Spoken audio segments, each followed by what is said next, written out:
તો એસઆઈઆરની કામગીરી વચ્ચે વિપક્ષે લગાવ્યા છે ગંભીર આક્ષેપ। કોંગ્રેસે વોટ ચોરીના આરોપ લગાવ્યા છે। 14.6% ફોર્મ પરત ન આવતા કોંગ્રેસે આ મુદ્દે વોટ ચોરીનો આક્ષેપ લગાવ્યો। ચૂંટણી પંચે સ્વીકાર્યું છે કે 14.6% 61% મતદારોનો અતોપતો નથી। આ વોટ ચોરીનો આંકડો જે અત્યાર સુધી આટલી વોટ ચોરી થયું હોવાનું સાબિત કરે છે। ઓળખ વિનાના 10 લાખથી વધુ અને સ્થળાંતરિત થયેલા 40 લાખ મતદારો સામે આવ્યા છે।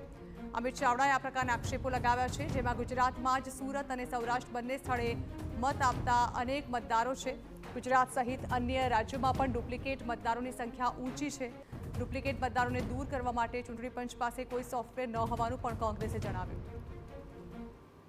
સરકાર પાસે ચૂંટણી પંચ પાસે ડુપ્લિકેટ મતદારો શોધવાનું કોઈ સોફ્ટવેર નથી।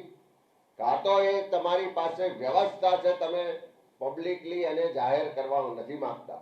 ત્યારે હજુ પણ અમારી માંગણી છે કે આ એસઆઈઆરની ડ્રાફ્ટ યાદી જાહેર થાય એ પહેલા ગુજરાતમાં જેટલા ડુપ્લિકેટ વોટર્સ છે એ ડુપ્લિકેટ વોટર્સને શોધી કાઢવામાં આવે, એની યાદી પ્રસિદ્ધ કરવામાં આવે અને 2 જગ્યાએ મત હોય તો 1 જગ્યાએથી એનો મત કમી કરવામાં આવે।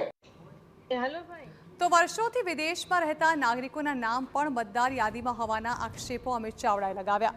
તેઓએ કહ્યું છે કે જેમણે વિદેશી નાગરિકતા મેળવી છે તેમનું નામ પણ મતદાર યાદીમાં છે। લોકો વિદેશમાં છે છતાં તેમના ફોર્મ ભરીને બીએલઓને આપી દેવાયા છે। આવા લોકોને શોધીને મતદાર યાદીમાંથી તેમનું નામ દૂર કરવામાં આવે। વસવાટ કરે છે, વિદેશની નાગરિકતા સ્વીકારી લીધી છે, એવા લોકોના મતો પણ આજે મતદાર યાદીમાં છે। એમની અહીંયા હયાતી નથી, એમણે જાતે ફોર્મ ભર્યું નથી, એની સહી નથી, પણ એમના નામે બારોબાર કોઈ બીજાએ ફોર્મો પર સહીઓ કરીને ચૂંટણી પંચમાં બીએલઓને જમા કરાવ્યા છે। એની પણ તપાસ થવી જોઈએ। તો હવે આ જ મુદ્દાને કોંગ્રેસ સમગ્ર દેશમાં ગજવશે। 14મી ડિસેમ્બરે કોંગ્રેસે દિલ્હીમાં વોટ ચોર ગદ્દી છોડ મહારેલીનું આયોજન કર્યું છે, જેમાં મોટી સંખ્યામાં લોકો જોડાશે તેવો કોંગ્રેસનો દાવો છે। તો કોંગ્રેસે અંગે પણ શાબ્દિક પ્રહાર કર્યા હતા કે પૂરતી ટ્રેનિંગ વગર એસઆઈઆરની કામગીરી શરૂ કરાતા 9 બીએલઓએ જીવ ગુમાવ્યો છે, જેમાં એકે આત્મહત્યા કરી।